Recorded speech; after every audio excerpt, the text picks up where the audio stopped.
Hello there, very good evening and welcome to the news at 6 where we get you the day's top developing stories. Let's start with the headlines. 3 soldiers, including an army officer, martyred in Jammu and Kashmir's Kupwara district. 2 terrorists killed in the attack on the Pansgam army camp close to the line of control. Prime Minister Narendra Modi flags off the Shimla-New Delhi flight under the Udan scheme, says his government's endeavour is to provide all facilities available to the rich people, from the rich people to the common man. India and Poland sign agreement enhancing cooperation in the agricultural sector. Poland reaffirms support for India's bid for NSG and UNSC membership.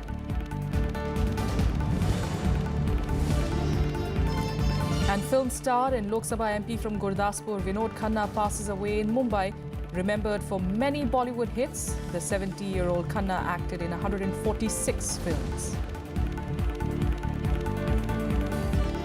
Let's start with news from Kashmir, where 3 soldiers and an army officer were martyred on Thursday in a terror attack in Jammu and Kashmir's Kupwara district. The army cordoned off the entire area after the attack. Meanwhile, stone pelting returned in the valley as a group of unidentified persons clashed with policemen in the district.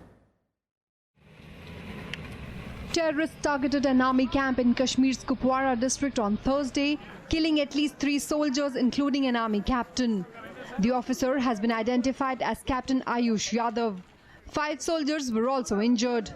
2 suspected Jaish-e-Mohammed terrorists were killed in retaliatory action by security forces. The terrorists reportedly sneaked into the army camp after cutting the fencing. The area was very small. It is not from one end to the other end. This garrison, being big, has many entries. So the terrorists were pushed to move out immediately out of the garrison by accurate fire from all directions. Condemning the attack, Jammu and Kashmir's Deputy Chief Minister Nirmal Singh assured a befitting reply to Pakistan for trying to ruin the atmosphere in the valley. हम condemn करते हैं बड़ी सख्ती से और जो शहीद हुए हैं उनको श्रद्धांजलि भेंट करते हैं। पाकिस्तान जिस तरीके से उसके डेस्परेट उसके अटेम्प्ट्स रहती हैं और लगातार वो एक जंग जो है उसने छेड़ी हुई है और कश्मीर में यहाँ के हालात ख़राब करने के लिए और हर जो है वो कोशिश कर रहा है, लेकिन उसमें कामयाब नहीं होगा। उसकी ये जो कायराना हरकतें हैं उसको बाज आना चाहिए इसमें। Soon after the attack, clashes between protesters and security forces erupted in Kralepora area of Kupwara district. The angry mob pelted stones at police and security personnel who retaliated by firing tear gas shells. Law and order के लिए हमारे जो troops हैं, officers हैं, जवान हैं, वो तैयार हैं और वो ट्रेंड हैं और हमारे पास इक्विपमेंट भी है। जब भी और उसमें हमारा ऑब्जेक्टिव ये रहता है कि रिस्ट्रेन किया जाए, ज़्यादा से ज़्यादा रिस्ट्रेंट हो और जो हमारा रिस्पांस है वो इफेक्टिव हो। तो एक बैलेंस हम बनाते हैं रिस्ट्रेन और इफेक्टिवनेस से और उसका ऑब्जेक्टिव ये रहता है कि यहाँ पे शांति रहे। Meanwhile, Jammu and Kashmir police has arrested separatist leader Asiya Andrabi under the Public Safety Act. Andrabi is alleged to be the main separatist leader who incites women in the valley to pelt stones at security forces. Bureau Report, Rajya Sabha TV. The scheme that aims to connect all of India by air, Udan, was launched by Prime Minister Narendra Modi in Shimla on Thursday. The scheme aims to make flights available to the common people at affordable prices. Here are more details.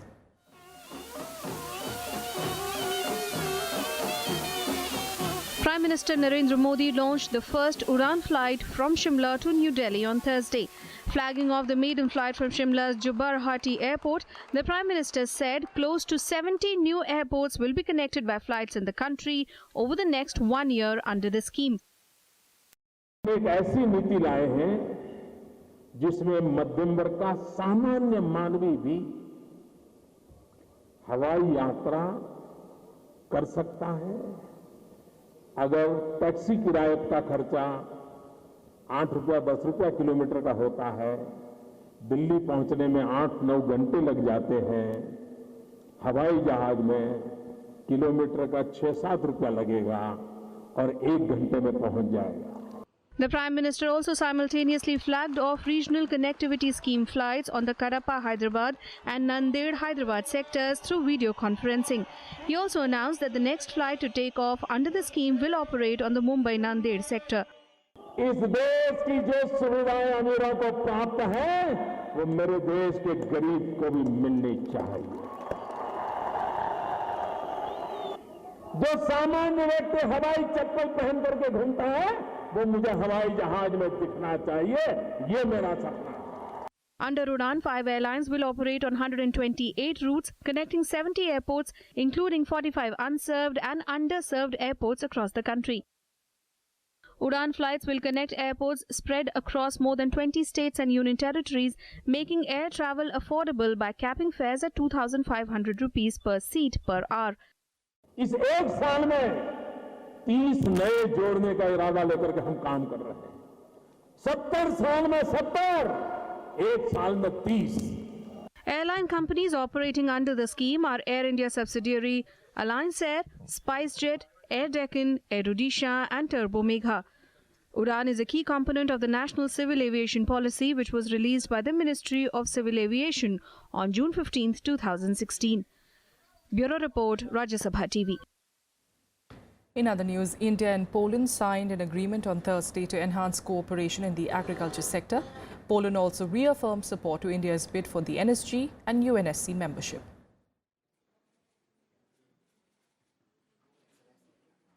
India and Poland on Thursday agreed to take their strong bilateral relationship to a higher level.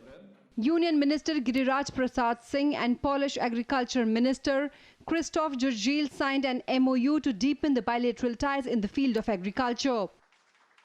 The move is expected to provide a framework for identifying specific areas for deeper cooperation.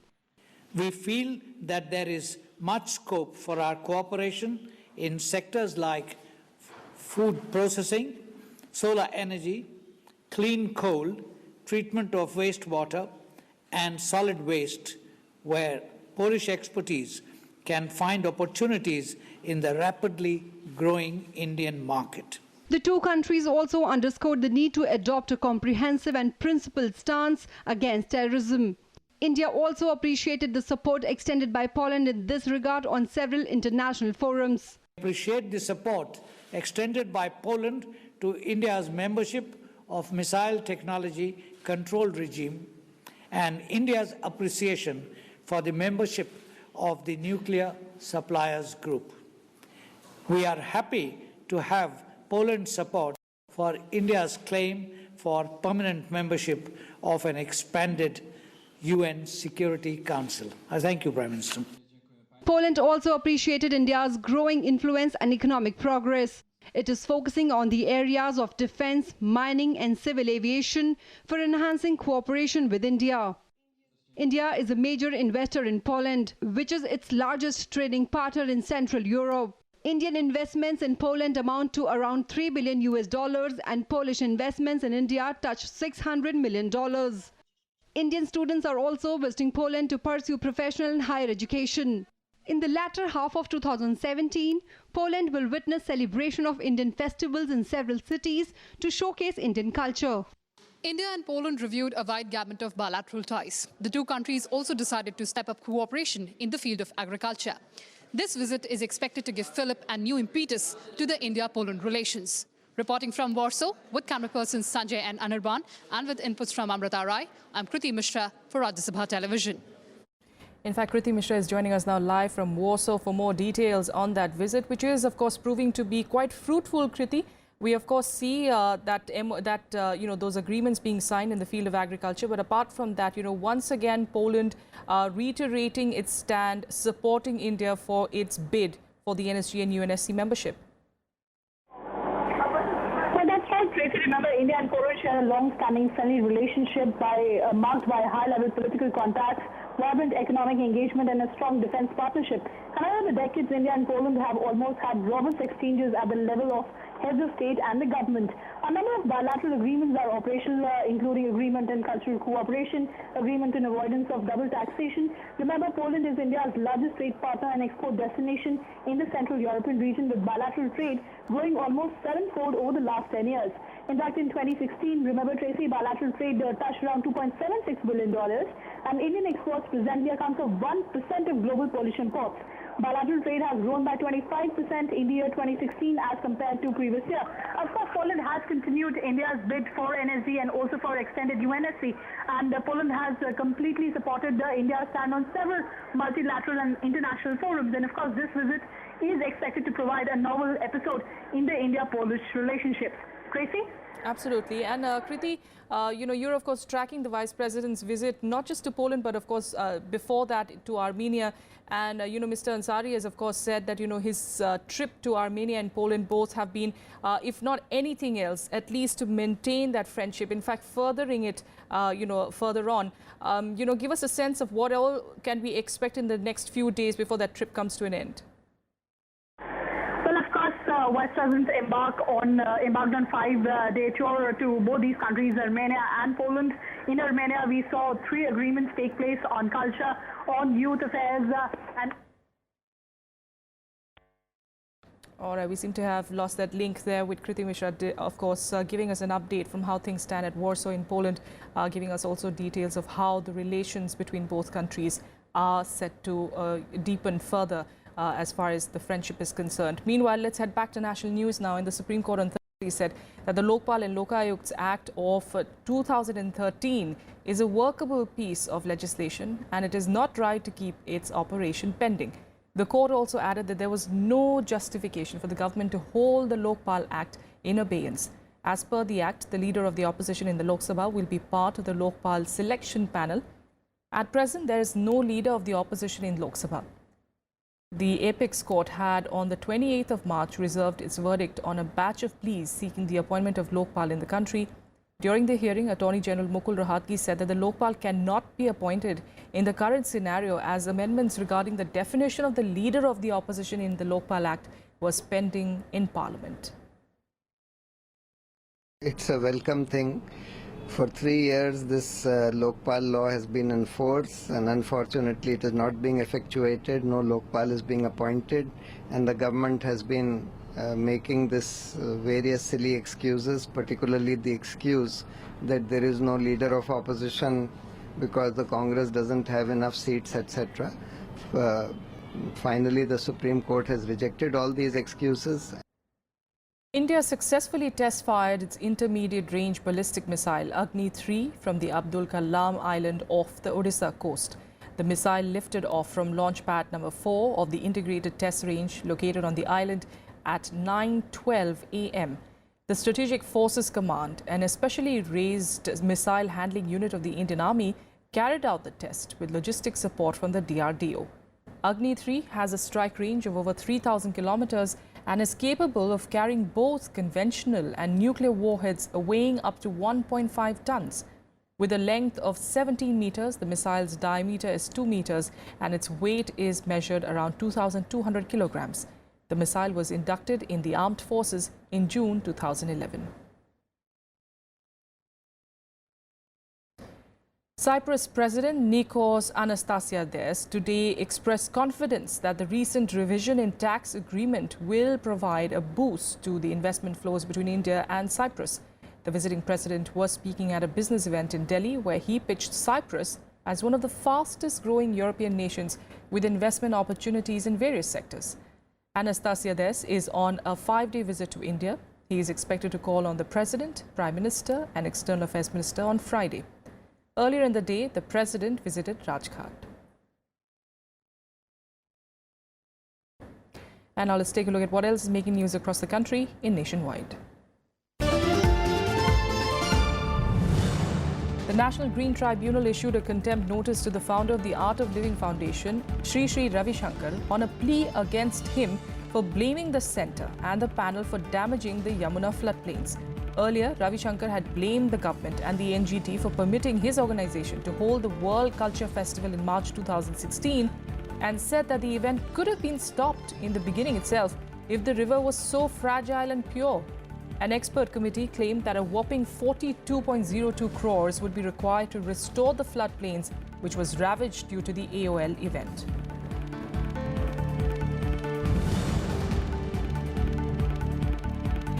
AMK Amma leader TTV Dinakaran was brought to Chennai by the Delhi police for further interrogation in connection with an alleged bribery case. The police had secured warrants from a Delhi court to search the Chennai residence of Dinakaran as part of its probe.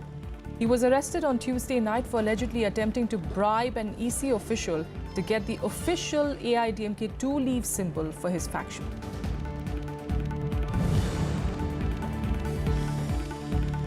UP Chief Minister Yogi Adityanath on Thursday called for wider and more active use of social media for publicizing work being done by his government. The CM gave the direction during a review meeting with the Department of Information and Public Relations. Adityanath said that the move will create awareness among people about what all was being done for their welfare.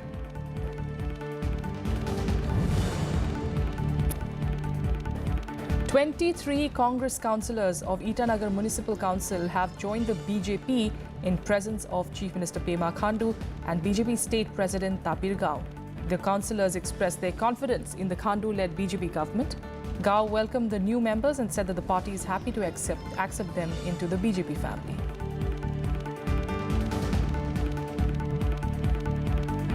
A quick break here. Up next, we're getting you more national and international stories. Stay with us.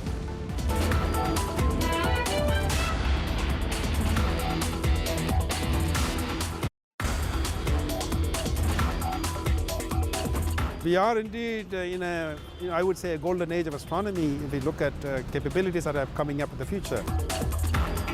One of the key projects that the Institute of Astrophysics is involved in is the 30-meter telescope project, which is a global project to look at, to build the largest telescope on ground. This is a consortium of many countries. India is partner in that. India has roles where we bring in nearly 70% of the contribution in kind. Watch Eureka with Dr. P. Srikumar, Director, Indian Institute of Astrophysics, only on Rajya Sabha television.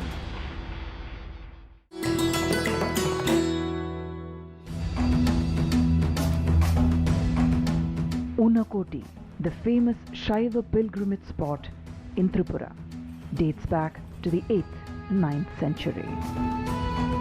The name means one less than a crore.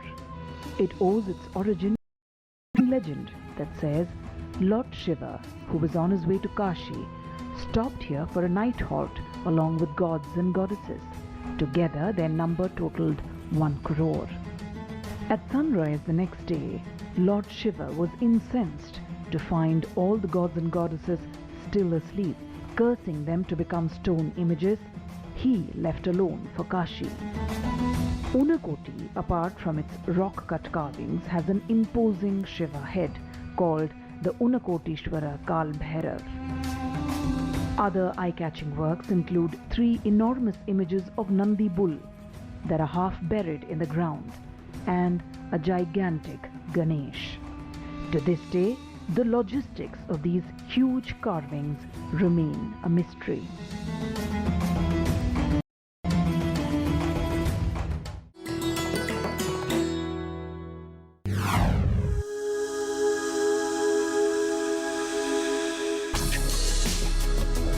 Tales that inspire. Stories of social change. A salute to diversity. Promoting public discourse. Events that motivate. Inspiring the innovative spirit. Watch Rajya Sabha television documentaries.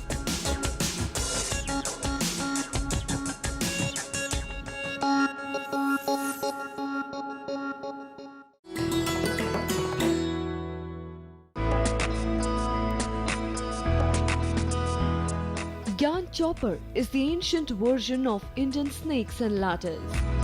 This intriguing game was popular among the old, the young, and the rulers as well. The chopper has its origin in the Jain philosophy. It tells the story of virtue, symbolized by the ladders, rewarded, while the vices shown by the snakes are punished. Each square, in turn, also narrates some message of wisdom.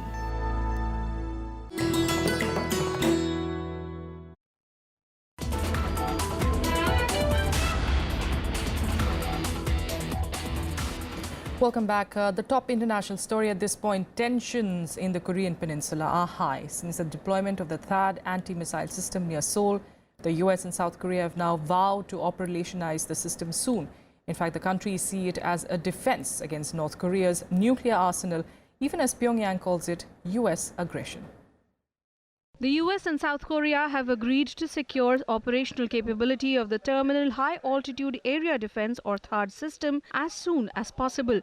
Parts of the system were moved to its deployment site south of Seoul on Wednesday, signaling a faster installation of the system. This has been done keeping in mind the threat from North Korea. 시범 운영이 아니고 이미 한미가 이 일부 전력을 배치한 것은 이제 북한이 도발을 하면 대응할 수 있는 그런 능력을 갖춘 겁니다. The THAAD was devised last year to counter the threat of missile launches by North Korea. But China says the system's advanced radar can penetrate deep into its territory and undermine its security, even as it will do little to deter the North. China has opposed the anti-missile system, even asking Washington to withdraw it. However, China now says it is positive that the US is open to resolving tensions over North Korea through talks. 我们注意到了这些表态，也注意到了表态中传递出的希望通过对话协商和平解决朝鲜半岛核问题的。 Meanwhile, US President Donald Trump invited all 100 members of the Senate to attend a very unusual meeting at the White House late Wednesday. And I think, it was a sobering briefing in which it was clear just how much thought and planning is going into preparing military options if called for, and a diplomatic strategy that strikes me as clear-eyed and well proportioned to the threat. And I think the best way to minimize conflict with North Korea is for Kim Jong-un to understand unequivocally that if he launches an attack on the United States or our allies, or if he attempts to go forward with nuclear tests, to go forward with placing a nuclear warhead in an ICBM that could reach the American mainland, that the repercussions will be very significant. The briefings came a day after North Korea celebrated the 85th anniversary of the founding of its army, while in the past, North Korea staged nuclear tests to mark the day. This year, it conducted a live fire exercise. Bureau Report, Rajya Sabha TV. And in a first, India has supported the sanctions imposed against North Korea. India is going to put sanctions, as had been advised by the United Nations Security Council from time to time, with a view to inform businesses and other stakeholders in India. The compliance of the sanctions has been published in the Gazette of India, and violation will be a punishable offence. India has banned export of anything that might be used in the production of nuclear weapons and frozen all financial sources. Luxury items, jewelry, gems and automobiles have also been banned. However, India has exempted food items and medicines from the list of banned items as a humanitarian gesture. Now to Israel, where the intelligence minister there has all but confirmed that the country's air force was behind the airstrikes near Damascus airport. The strikes hit a weapons depot used by Iranian-backed militia loyal to Syrian President Bashar al-Assad. Israel's intelligence minister, Yisrael Katz, said that the strike corresponds with Israel's policy to act to prevent Iran's smuggling of advanced weapons via Syria to Hezbollah in Iran. However, he refused to comment specifically on the strike. It was reported earlier that a large explosion had rocked the Syrian capital and a fire had broken out near its airport. The explosion was reportedly so loud that it was heard across the capital, jolting residents awake. Syria is in the 6th year of a bloody civil war pitting President Bashar al-Assad's government and his allies against the opposition forces. The war has left more than 4 lakh people dead. And here are a few more international news updates in Global Buzz. The European Parliament believes that the fake job scandal involving French presidential candidate Marine Le Pen's National Front party has cost the institutions nearly €5 million. Reports further claim that the cost of the scandal, which involves employment of assistants and a bodyguard, has risen to the astounding amount after new information was discovered. The previous cost was estimated at €1.9 million. German Chancellor Angela Merkel said on Thursday that Britain's negotiations to leave the EU will be very demanding, both for the British and the remaining 27 members of the bloc. She also said that the Brexit negotiations could only get properly going after Britain's June 8th election.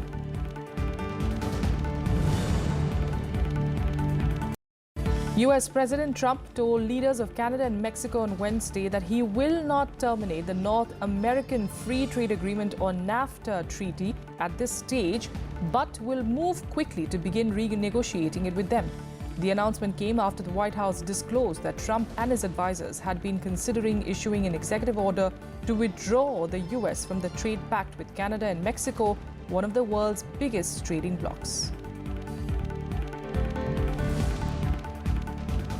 And finally, as we end this show here, a tribute to veteran Bollywood actor and Lok Sabha MP Vinod Khanna, who passed away today in Mumbai. Popular as one of the most handsome actors of Hindi cinema, Vinod Khanna made his acting debut in 1968. His many hit films include Kurbani, Amar Akbar Anthony and Insaf. Vinod Khanna is the BJP MP from Punjab's Gurdaspur constituency. He was battling cancer and breathed his last at 11:20 a.m. at a Mumbai hospital. हम तुम्हें चाहते हैं से मरने वाला